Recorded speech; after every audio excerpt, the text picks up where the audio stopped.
കേരളത്തിലെ ജയിലിൽ കഴിയുന്ന തടവുകാരുടെ വേതനം വർദ്ധിപ്പിച്ചു എന്നൊരു വാർത്ത പുറത്തു വന്നപ്പോൾ ഒരു വല്ലാത്ത തരം കുരുപൊട്ടനാണ്.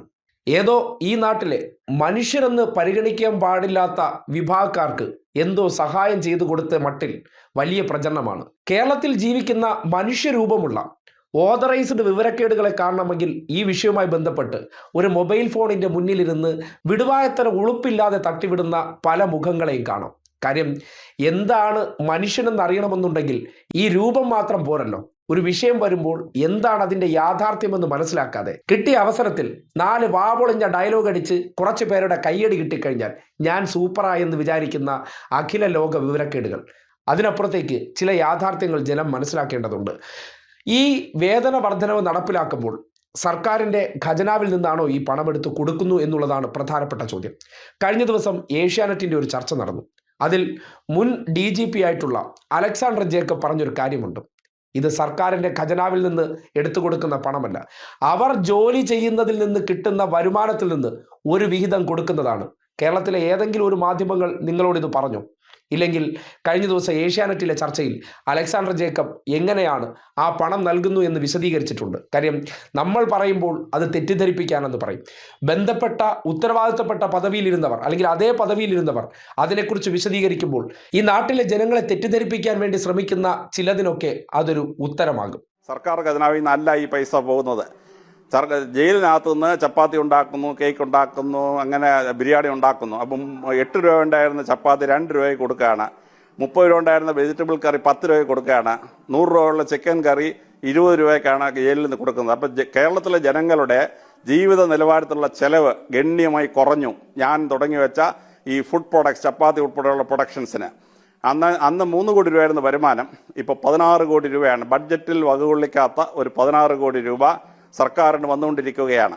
പണ്ട് ട്രഷറി പൂട്ടുമായിരുന്നു, ഇപ്പോൾ ട്രഷറി പൂട്ടുകയില്ല. കാരണം ഓരോ ദിവസവും വിൽക്കുന്ന ചപ്പാത്തിയുടെ വില വൈകിട്ട് 4 മണി കഴിയുമ്പോൾ ട്രഷറി കൊണ്ട് അടയ്ക്കും. ഇപ്പോൾ തിരുവനന്തപുരം ട്രഷറിയിലൊക്കെ 6 ലക്ഷം രൂപയാണ് ഒരു ദിവസം വന്നുകൊണ്ടിരിക്കുന്നത്. അപ്പോൾ അങ്ങനെ തടവുകാർ കഷ്ടപ്പെട്ടുണ്ടാക്കുന്ന 16 കോടിയിൽ നിന്നാണ് ഈ പൈസ പോകുന്നത്. സർക്കാർ ഖജനാവിൽ നിന്ന് എടുത്ത് കൊടുക്കുന്നുള്ള വ്യാഖ്യാനം ശരിയല്ല. അപ്പോൾ ഈ തടവുകാർ കഷ്ടപ്പെട്ടുണ്ടാക്കുകയാണ്. പിന്നെ സാധാരണക്കാരുടെ ഡെയിലി വേജസുകാരുടെ കൂലി എത്ര, അല്ലെങ്കിൽ ആശാവർക്കന്മാരുടെ കൂലി എത്ര എന്ന് കമ്പയർ ചെയ്യാൻ പാടില്ല. കാരണം ജയിലിലെ വർക്ക് 24 മണിക്കൂറാണ്. ചപ്പാത്തി ഉണ്ടാക്കാനായിട്ട് 10 ലക്ഷം ചപ്പാത്തി ഉണ്ടാക്കണം തിരുവനന്തപുരം സെൻട്രലിൽ ഒരു ദിവസം. അവൻ രാത്രി 8 മണി കയറുന്നത് ചിലപ്പോൾ 12 മണി വരെ ജോലി ചെയ്യും, അടുത്ത 12 മണി തൊട്ട് വെളുപ്പിന് 4 മണി വരെ ജോലി ചെയ്യും. അങ്ങനെ 24 മണിക്കൂർ അവൻ ജോലി ചെയ്തിട്ടാണ് ഈ ഫുഡ് പ്രോഡക്ട്സ് ഉണ്ടാക്കുന്നത്. അപ്പോൾ രാവിലെ 10 മണിക്ക് ഓഫീസ് ചെന്ന് 5 മണി വരെ 3 മണി വരെ 4 മണി വരെ ജോലി ചെയ്യുന്ന ഒരാളിന്റെ കൂലിയും 24 മണിക്കൂർ വിശ്രമമേ ഇല്ലേ? അതോ ഷിഫ്റ്റിൽ ജോലി ചെയ്യുകയാണോ?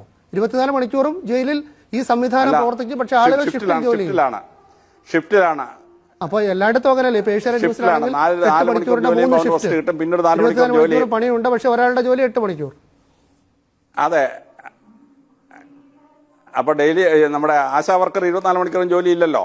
അപ്പൊ ബാക്കിയുള്ള വർക്കേഴ്സിനോട് കമ്പയർ ചെയ്തത് ഇവന് 24 മണിക്കൂറിലെ ഷെഡ്യൂളിലാണ് വർക്ക് ചെയ്യുന്നത്. അല്ല, 3200 പേർക്ക് ഈ കൂലി വർധനവ് കിട്ടിയ തടവുകാർ അവരെ 24 മണിക്കൂർ 3 ഷിഫ്റ്റായിട്ട് ജോലി ചെയ്യുകയാണ്. അപ്പോൾ രാത്രിയും പകലും ജോലി ചെയ്യുന്ന ഒരു വിഭാഗമാണ്. മറ്റുള്ളവരെ പോലെ പകൽ മാത്രം ജോലി, രാത്രി ജോലി ഇല്ല എന്നുള്ള വിഭാഗം അല്ല. പിന്നെ അവരിങ്ങനെ കഷ്ടപ്പെട്ട് ജോലി ചെയ്ത് വരുമാനത്തിനകത്തു നിന്നാണ് അവന് കൊടുക്കുന്നത്. പിന്നെ ജയിൽ ഒരു റിഫോം ഉണ്ടാക്കുന്ന ഒരു സ്ഥലമാണ്. അപ്പോൾ ഈ ജയിലിൽ ഭയങ്കര കൊലപാതകം നടത്തിയ ഒരാൾ അവിടെ ആഹാര നിർമ്മാണത്തിൽ ഏർപ്പെട്ട ശേഷം ഞാൻ ജയിൽ DGP ആയിരിക്കുമ്പോൾ ജയിലിൽ ചെന്ന് ഈ ചപ്പാത്തി ഉണ്ടാക്കുന്ന തടവുകാരുടെ, ഇഡ്ഡലി ഉണ്ടാക്കുന്ന തടവുകാർ സംസാരിക്കും. അതിലൊരുത്തം പറഞ്ഞത്, ഞാൻ ഒരാളിനെ കൊന്നിട്ട് ആ ആളിൻ്റെ കുടുംബത്തെ ഇല്ലാതാക്കി. ഞാൻ ഇന്ന് ഈ ആഹാരം ഉണ്ടാക്കിയത് ജനങ്ങൾ കൊടുക്കുമ്പോൾ എൻ്റെ കൈകൾക്ക് ആ ചെയ്ത പാപത്തിൽ നിന്ന് എനിക്കൊരു പരിഹാരം കിട്ടുന്നു, അല്ലെങ്കിൽ അവന് ആ പാപ പരിഹാരം എന്ന് പറയുന്ന ഒരു സംഗതിയിലേക്ക് അവൻ റിപ്പൻറ്റൻസിലേക്ക് എത്തുകയാണ്. അപ്പോൾ സമൂഹത്തിന് അവൻ നന്മ ചെയ്യണമെന്നൊരു തോന്നലുണ്ടാകുന്നു. ആ നന്മ ചെയ്ത തോന്നലിലൂടെ അവൻ പരിഷ്കൃതമാവുകയാണ്. ഈ ജയിലിൽ ഈ ഫുഡ് പ്രോഡക്ട്സ് ഉണ്ടാക്കുന്ന ആളുകൾ ജയിലിൽ നിന്ന് പോയി കഴിയുമ്പോൾ അവൻ്റെ വീട്ടിലൊരു ഫുഡ് പ്രോഡക്ട്സ് തുടങ്ങുകയാണ്. വനിതാ ജയിലിൽ നിന്ന് പോകുന്ന തടവുകാരെ ഞങ്ങൾ തയ്യൽ പഠിപ്പിച്ചിട്ട് വീട്ടിൽ പോകുമ്പോൾ ഒരു തയ്യൽ മെഷീനുടെ വണ്ടിക്കകത്ത് വീട്ടിലോട്ട് കൊണ്ടുപോവാണ്. ആ സ്ത്രീ പിന്നെ തയ്ച്ച് ജീവിക്കുകയാണ്, എംബ്രോയിഡറി ചെയ്ത് ജീവിക്കുകയാണ്. അപ്പോൾ അവരുടെ ആ കുറ്റകൃത്യങ്ങളെ അവരെ പിന്തിരിപ്പിക്കുന്ന ആ ഒരു റിഫോം മൂവ്മെന്റിന് ഇത് വളരെ സഹായകരമായ ഒരു പരിപാടിയാണ്, വളരെ ബാധകമാണ്. അപ്പോൾ ആ റിഫോം മൂവ്മെന്റിനോട് നമ്മൾ നോക്കണം. അപ്പോൾ പുറത്ത് ജോലി ചെയ്യുന്ന, സ്വാതന്ത്ര്യം അനുഭവിച്ചുകൊണ്ട് ജോലി ചെയ്യുന്ന ഒരാളിന്റെ കൂലിയുമായി തടവിൽ കിടക്കുന്ന ഒരു ആളിന്റെ കൂലിയെ നമ്മൾ കമ്പയർ ചെയ്യരുത്. അപ്പോൾ ഇത് വളരെ കൃത്യമായിട്ട് നമ്മൾ കണക്കുകൾ അനുസരിച്ച് മനസ്സിലാക്കണം. ജയിലിൽ ചപ്പാത്തി നിർമ്മാണം, വെജിറ്റബിൾ കറി നിർമ്മാണം തുടങ്ങി 24 മണിക്കൂർ 10 ലക്ഷം ചപ്പാത്തികൾ തിരുവനന്തപുരം പൂജപ്പുര സെൻട്രൽ ജയിലിൽ നിന്ന് ഉണ്ടാക്കുന്നുണ്ട്. അതിനുവേണ്ടി ജോലി എടുക്കുന്നവർക്ക് അതിൻ്റെ വരുമാനം ഉയർന്ന പശ്ചാത്തലത്തിൽ സുപ്രീം കോടതി വിധി വന്നു അവർക്ക് മാന്യമായിട്ടുള്ള വേതനം കൊടുക്കണമെന്നുള്ളത്. അതിനെ മുൻനിർത്തിക്കൊണ്ട് ജുഡീഷ്യറിയുടെ ഉത്തരവ് ഒരു സർക്കാർ നടപ്പിലാക്കി എന്നുള്ളതാണ് ആദ്യത്തെ യാഥാർത്ഥ്യം. ഇതിനെ ആശാ വർക്കർമാരുടെ SUCI ഉഡായിപ്പ് ആശമാരുണ്ടല്ലോ, കേന്ദ്രത്തിന്റെ പദ്ധതിയിൽ സംസ്ഥാന സർക്കാർ പണം വർദ്ധിപ്പിച്ചു കൊടുക്കണമെന്നുള്ള ഒരു മുട്ടാപ്പോക്ക് ന്യായീകരണം, തെരഞ്ഞെടുപ്പിന് വോട്ട് കിട്ടാൻ വേണ്ടി നാട്ടിലെ കുറച്ച് നടിമാരെ ദിവസപ്പടി കൊണ്ടുവന്ന് സെക്രട്ടേറിയറ്റിന്റെ മുന്നിൽ കിടത്തി അവരെ തീറ്റിപ്പോറ്റി ക്യാമറകൾ ഇറക്കി നടത്തിയ സമരം പോലെയാണോ ഈ പറയുന്ന 24 മണിക്കൂറും അധ്വാനിക്കുന്നവർ? ശിക്ഷിക്കപ്പെട്ട് കേസിൽ അകത്തു പോയവരാണ്. അവർക്ക് എല്ലാവർക്കും, അതായത് ഇന്ന് രാവിലെ ജയിലിൽ ചെല്ലുന്നവർക്ക് ഈ പൈസ കിട്ടുമോ എന്നുള്ള സംശയം കൂടിയുണ്ട്. കാര്യം ജയിലെന്ന് മാത്രമല്ലേ പറയുന്നുള്ളൂ. എങ്ങനെയുള്ളവർക്കാണ് ഇത് കൊടുക്കുന്നു എന്ന് കൂടി അദ്ദേഹം വിശദീകരിച്ചിട്ടുണ്ട്. നിങ്ങൾ കേൾക്കണം. 1400 തടവുകാർ കേരളത്തിലുണ്ട്. അതിൽ 3300 തടവുകാർ പ്രിവെന്റീവ് ഡിറ്റൻഷനാണ്. കേസ് അന്വേഷണത്തിന്റെ ഭാഗമായി ജയിലിൽ അടച്ചിരിക്കുന്നു, അല്ലെങ്കിൽ കേസ് കോടതി കേൾക്കുന്നവരെ ജയിലിൽ സൂക്ഷിക്കുന്നവരാണ്. അവര് ഈ വേതന വ്യവസ്ഥയിൽ വരുന്നില്ല. 2 സിമ്പിൾ ഇംപ്രസൺമെന്റ് ഉള്ള ആളുകൾ വരുന്നില്ല. അപ്പോൾ 1400 തടവുകാരുള്ളതിൽ 3800 മാക്സിമം പേർക്ക് ഈ കൂലി വർധനവ് നടപ്പാവുന്നത്. അതുകൊണ്ട് ജയിലിൽ കയറിയ ഉടനെ ഇത് കിട്ടും എന്നുള്ള സ്വപ്നം ശരിയല്ല. ഇനി ഇത്തരം പരിഷ്കരണങ്ങൾ നടത്തുന്നത്, കാര്യം ജയിലിൽ അടയ്ക്കപ്പെട്ടു, കുറ്റകൃത്യത്തിൽ അറിഞ്ഞോ അറിയാതെയോ പെട്ട് ശിക്ഷിക്കപ്പെട്ടു. ഒരു മനുഷ്യൻ എങ്ങനെ കുറ്റവാളിയാകുന്നു എന്ന് ചിന്തിക്കാൻ അതിന് ആദ്യം വേണ്ടത് മനുഷ്യരൂപം മാത്രമല്ല, ഒരു ചിന്തിക്കാനുള്ള മനസ്സുകൂടി വേണം. ആ കുറ്റവാളികൾ കേസിൽപ്പെട്ടത് അറിഞ്ഞു ചെയ്തതോ അറിയാതെ ചെയ്തതോ, അങ്ങനെയുള്ളവർ ജയിലിൽ അടയ്ക്കപ്പെട്ടതിന് ശേഷം അതൊരു റിഫോർമേഷൻ സെന്ററാണ്. മനുഷ്യന് ശിക്ഷ കൊടുക്കുന്നു എന്ന് പറഞ്ഞാൽ എന്തിനാണ്? ഒരു കുട്ടിയെ തന്നെ നമ്മൾ എന്തിനാണ് ശിക്ഷിക്കുന്നത്? അത് നന്നാകാനാണ്. അങ്ങനെ ശിക്ഷ കൊടുത്തവരിൽ അതുകൊണ്ടുണ്ടാകുന്ന മാറ്റവും, ഒപ്പം തന്നെ ഒരു വീട്ടിലെ വരുമാന സ്രോതസ്സായിരുന്ന വ്യക്തി ജയിലിലാക്കപ്പെട്ടാൽ ആ കുടുംബം ചിതറിപ്പോകുന്ന അവസ്ഥയിൽ നിന്ന് അവർക്ക് കൂടി ഒരു വിഹിതം ഇതിൽ നിന്ന് കൊടുക്കുന്നു. ആ കുടുംബത്തെ പോലും മാന്യമായിട്ട് ജീവിക്കാൻ വേണ്ടിയുള്ള അവസരം ഉണ്ടാക്കുന്നതാണ് ഇത്തരം പ്രവർത്തനങ്ങളെന്ന് ഈ വിടുവായത്തരം അടിക്കുന്ന കേരളത്തിലെ മാധ്യമ കോലങ്ങൾക്കകത്ത് നടക്കുന്ന ചില ഊളകൾ ഇത് കേട്ടിട്ടെങ്കിലും മനസ്സിലാക്കണം. ഈ ജയിൽ തടവുകാർക്ക് കിട്ടുന്ന കൂലി സുപ്രീം കോടതിയുടെ വിധി പ്രകാരം 30% വിക്ടിമിന് കൊടുക്കണം. അതായത് ഇവൻ കൊല്ലുകയോ മറ്റെന്തെങ്കിലും ചെയ്താൽ കോടതി ഒരു വിക്ടിമിന് ഒരു കോമ്പൻസേഷൻ വിധിച്ചിട്ടുണ്ടെങ്കിൽ അത് ഇവൻ അടയ്ക്കാൻ പറ്റിയില്ലെങ്കിൽ അത്രയും തടവ് ശിക്ഷ കൂടെ അവൻ ജയിലിൽ കിടക്കണം. ഇപ്പോൾ സുപ്രീം കോടതി വിധി പ്രകാരം ആ 30% ബന്ധുക്കൾക്ക് ഈ വിക്ടിമിന് കൊടുക്കാൻ വേണ്ടി ഈ വർദ്ധിപ്പിച്ച തുകയിൽ നിന്ന് 30% അങ്ങ് പോവും. അത് ആ തടവുകാരന് കിട്ടുന്നില്ല. ഇതുവരെ ഞാൻ ജയിലിലായിരുന്നപ്പോൾ തടവുകാരുടെ കൂലി 32 രൂപയായിരുന്നു. കൊടുക്കാൻ ഇതിനകത്തുനിന്ന് പോവും, 30% പോവും. പുതുതായി ഇനിയും ചെയ്യണം. ഞാൻ ഉള്ള സമയത്ത് കൊടുത്തിരുന്നു. ഇപ്പൊ സുപ്രീം കോടതി വിധി പ്രകാരം ഇതിനകത്തുനിന്ന് പോവും, 30% പോവും. പിന്നെ ഞാൻ ജയിലിൽ ആയിരുന്നു, 32 രൂപ കൂലി ഉണ്ടായിരുന്നു. ഞാൻ 100 രൂപയായിട്ട് വർദ്ധിപ്പിച്ചു. പിന്നെ അത് 165 ആക്കി. 7 കൊല്ലമായിട്ട് റിവിഷൻ ഇല്ലാതിരുന്ന സമയത്താണ് ഇപ്പോൾ റിവൈസ് ചെയ്യുന്നത്. ഇതിനകത്തുനിന്ന് 50%, ഞാൻ DGP ആയിരുന്നപ്പോൾ 3000 രൂപ പ്രതിയുടെ വീട്ടിലേക്ക് അയച്ചു കൊടുക്കും. പണ്ട് ഒരു വീട്ടിലെ ബ്രെഡ് വിന്നറായ ഒരാള് ജയിലിൽ വരുന്നു, വീട് പട്ടിണിയാണ്. അപ്പൊ പല തടവുകാരുടെ ഭാര്യമാരും വേശ്യാവൃത്തി ചെയ്ത് ആ കുടുംബം പോറ്റാൻ നിർബന്ധിതരായി. തന്നെയല്ല, കുട്ടികൾക്ക് പഠിക്കാൻ പൈസയില്ല. അവൻ പോയി പോക്കറ്റടി നടത്തി. അടുത്ത കുട്ടി ജൂനിയർ ഹോമിലും വരും, ഈ വീട്ടിലെ സ്ത്രീ വനിതാ ജയിലിലും വരും, പുരുഷൻ സെൻട്രൽ ജയിലിലും കിടപ്പായി. അപ്പം ഞാൻ 3000 രൂപ കറക്റ്റായിട്ട് വെട്ടി എടുത്തിട്ട് എൻ്റെ കുടുംബത്തിന് അയച്ചു കൊടുക്കുമായിരുന്നു. അതുകൊണ്ട് കുടുംബത്തിന് മാനഹാനി ഇല്ലാതെ ജീവിക്കാൻ പറ്റി.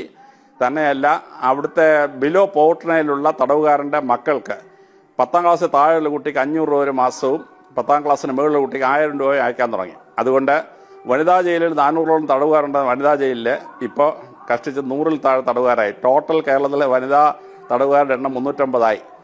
ഈ പ്രോസ്റ്റിറ്റ്യൂഷന് പിടിക്കപ്പെടുന്ന സ്ത്രീകളുടെ എണ്ണം കുറഞ്ഞു. തന്നെയല്ല, തടവുകാരുടെ മക്കൾ തടവുകാരായി ജയിലിൽ വരുന്ന പരിപാടി കുറഞ്ഞു. കാരണം അവരുടെ പഠിത്തം രാജ്യത്തെ നിയമങ്ങളിൽ ഉണ്ടായ മാറ്റം കൊണ്ടാണ്, കോടതി വിധികളുടെ അടിസ്ഥാനത്തിലാണ്. ഇപ്പോൾ പഴയതുപോലെ പോലീസിന് അറസ്റ്റ് ചെയ്യാൻ കഴിയില്ലല്ലോ. അല്ല, അവരുടെ ഈ തടവുകാരുടെ ഭാര്യമാർ വരുന്ന പ്രോസ്റ്റിറ്റ്യൂഷൻ ഗണ്യമായി കുറഞ്ഞു. തന്നെയല്ല, മക്കള് വീണ്ടും പിടിച്ചു കൊടുക്കാറായി ജയിലിൽ വരുന്ന പരിപാടി കുറഞ്ഞു. അപ്പൊ ഞാൻ കൊടുത്തിരുന്നത് 3000 രൂപയായിരുന്നു കൊടുത്തുകൊണ്ടിരുന്നത്. ഇപ്പൊ ഈ വർദ്ധിപ്പിച്ച തുകയുടെ പകുതി ശതമാനം 50% അവന്റെ ഭാര്യയ്ക്കും മക്കൾക്കും പോവും, അല്ലെങ്കിൽ കുടുംബത്തിന് പോവും. അത് തടവുകാരന് കിട്ടുന്നില്ല. 50%, 30% പോയി കഴിഞ്ഞാൽ ബാക്കി 20% തടവുകാരന് കിട്ടത്തുള്ളൂ. തടവുകാരൻ ജയിലിൽ കിടക്കുമ്പോൾ അവന് പേസ്റ്റ് വാങ്ങിക്കണം, അവൻ്റെ ബ്രഷ് വാങ്ങിക്കണം, അവന് ഷേവിംഗ് കിറ്റ് വാങ്ങിക്കണം, ഇതെല്ലാം ഈ 20% പോകുന്നത്. അപ്പൊ നെറ്റ് എഫക്റ്റിൽ തടവുകാർക്ക് ഗുണമുണ്ടാവും എന്നുള്ള വ്യാഖ്യാനം ശരിയല്ല. കേട്ടല്ലോ. അപ്പോൾ ഇതാണ് ആ ജയിൽ വേതന വർധനവുമായി ബന്ധപ്പെട്ടുള്ള യാഥാർത്ഥ്യം. ഇതിനെ വളച്ചൊടിക്കുകയാണ്, വക്രീകരിക്കുകയാണ്. കാര്യം ജനങ്ങളെ എങ്ങനെയും തെറ്റിദ്ധരിപ്പിക്കുക, സുപ്രീം കോടതി പറഞ്ഞതാണെന്നുള്ളത് മറച്ചു വെക്കുക.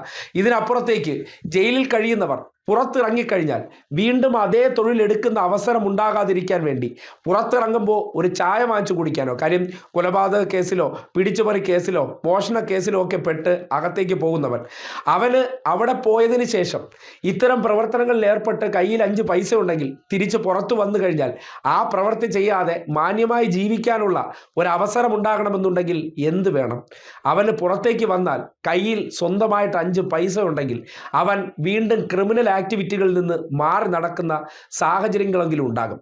ഈ നാട്ടിലിരുന്ന് കുറ്റം പറയുന്നവർ ഒരു തെറ്റും ചെയ്യാത്തവരായിക്കോട്ടെ, അല്ലെങ്കിൽ പാപം ചെയ്യാത്തവർ കല്ലെറിയട്ടെ എന്ന് പറഞ്ഞതുപോലെ ക്രൂര കുറ്റകൃത്യങ്ങൾ ചെയ്ത് ജയിലിലടയ്ക്കുന്നവരെ ഈ പണിക്കൊന്നും ഉപയോഗിക്കുന്നില്ല, അവർക്ക് വേതനവുമില്ല.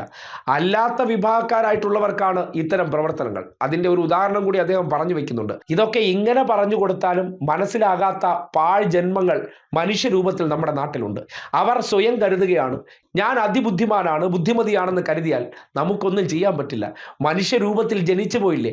ഈ വിവരക്കേടുകളെ കൂടി സഹിക്കുക എന്നുള്ളത് ഈ നാടിൻ്റെ ബാധ്യത മാത്രമാണ്.